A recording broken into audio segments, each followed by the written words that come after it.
Hey everyone, welcome back to Hollywood Breakdown YT, your home for the best movie recaps, reviews, and breakdowns that keep you glued to the screen every single time.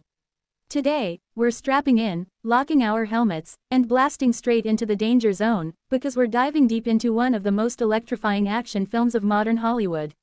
If you're watching this premiere right now, tell me in the chat, are you Team Maverick or Team Rooster? And if you're watching later, comment below, what would your call sign be? Alright aviators, let's take off. The film opens with Pete, Maverick, Mitchell, yes, the legend himself, still a captain after more than 30 years in service. While everyone else moved up the ranks, Maverick chose the sky. Same rebellious attitude, same heart, same love for speed. We see him testing a hypersonic aircraft for the Navy. The goal, hit Mach 10, not Mach 9.8, maybe. The full Mach 10. And because Maverick can't resist a challenge, he pushes the jet past Mach 10. Naturally, he breaks the plane, almost dies, and casually walks into a diner afterward like he just stepped off a bus. Classic Maverick, but his stunt doesn't go unnoticed. Admiral Hammer grounds him permanently. Except, Maverick has a guardian angel higher up the chain. Admiral Iceman, his old friend, pulls strings and sends him somewhere unexpected. Right finger back to Top Gun. Not as a student, as a teacher. The Navy assigns him a mission so dangerous that calling it risky would be an understatement. There's an illegal uranium plant hidden inside a mountain. To destroy it, pilots must fly through a narrow canyon at low altitude, avoid radar, hit a small target, climb vertically, and escape before being blown out of the sky. Basically, hey Maverick, teach the kids to do something that should be impossible. And speaking of kids, he meets the new Top Gun elites, the best pilots in the country. Confident, cocky, competitive, but among them is one face that hits Maverick right in the heart. Right Finger Bradley, Rooster, Bradshaw, Goose's son. If you've seen the original, you know the emotional weight this carries. Goose wasn't just a friend, he was family. Rooster still resents Maverick for holding back his career and for the death of his father. Maverick sees him as the kid he promised to protect. And just like that, the tension between them becomes the emotional core of the film. Now we get some of the coolest aerial training sequences ever put on screen. Maverick immediately embarrasses every pilot in dogfighting practice. He takes them all out, repeatedly, proving he's still the best in the sky. We learn about the key pilots. Rooster, skilled but too cautious. Hangman, talented but reckless. Phoenix, calm, sharp, and fearless. Payback and Fanboy, solid partnership. Bob, the unexpectedly brilliant backseater. Maverick pushes them hard, low-altitude flying, tight turns, split-second reaction times. But Rooster refuses to fly the way Maverick wants, bold, instinctive, aggressive. He still carries his father's death like a shadow. Meanwhile, Maverick reconnects with Penny, a former lover who brings warmth and grounding to his chaotic life. But the real emotional punch arrives when Maverick visits Iceman, now suffering from cancer. He types to communicate, and gives Maverick one final piece of wisdom. It's time to let go.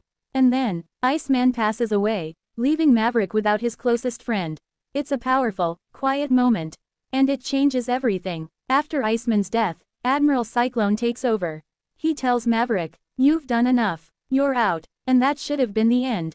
But Maverick, being Maverick, he steals a jet, flies the entire mission route at full speed, executes the impossible hit, finishes under time, and lands safely. The Navy watches in shock as Maverick basically says, "See, it can be done." Cyclone realizes he has no choice. Maverick isn't just a teacher.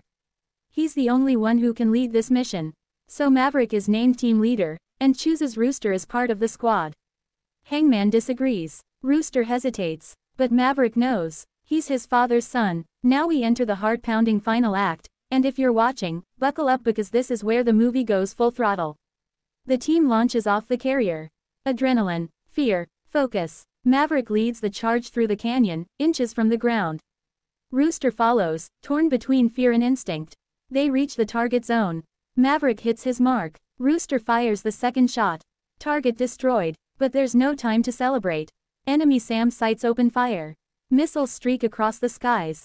Chaos. Maverick spots a missile heading straight for Rooster, and without hesitation, he sacrifices himself. He gets shot down. Rooster, refusing to leave Maverick behind, returns and gets shot down too. The two reunite on the ground, angry and relieved at the same time. They steal an old F-14 jet, a perfect throwback to the original film. Maverick flies it like it's 1986 all over again. Enemy jets pursue. Maverick and Rooster take them out in an incredible aerial sequence. Just when they're about to be blasted from the sky, Right Finger Hangman swoops in for the rescue. The entire team returns home safely. And Rooster finally sees Maverick not as the man who held him back, but as the man who always had his back. The film closes with Maverick working on his P-51 plane with Penny by his side, a quiet ending after a storm of action. Alright aviators, now let's talk about this movie, not as a recap, but as viewers, as fans, as people who just love a great cinematic ride. 1. The action, 10 out of 10. Did this movie give us some of the best aerial action ever filmed? Absolutely yes. The dogfights feel real because they are real. The actors were in actual jets. The G-forces were real. The sweat was real. This is why the flying sequences hit so much harder than CGI-heavy films. 2. Maverick is a character. This isn't just nostalgia. Maverick evolves. He faces his past. He mentors a new generation. He learns to let go. And he finally finds peace. Tom Cruise gives one of his best performances here, emotional without being soft, strong without being invincible. 3. Rooster and Maverick's arc. Their father-son dynamic is the heart of the movie. Not forced, not overly dramatic, just raw, layered emotion. When Rooster says, "It's what my dad would have done," that hits every time. 4. The pacing and tone. For me, and maybe for you too, the movie balances humor, tension, nostalgia, and heart flawlessly. There's never a dull moment. 5. The legacy. Top Gun. Maverick did something incredibly rare. Right Finger it surpassed the original. Right Finger it became one of the biggest blockbusters of the decade. Right Finger it reminded audiences why cinema exists. It's not just a sequel. It's a celebration. And that wraps up our full recap and review of Top Gun, Maverick. Thanks for watching Hollywood Breakdown YT, where we bring Hollywood's biggest stories right to your screen. Before you go, tell me in the comments. 1. What's your call sign? 2. Should Maverick appear in a third film?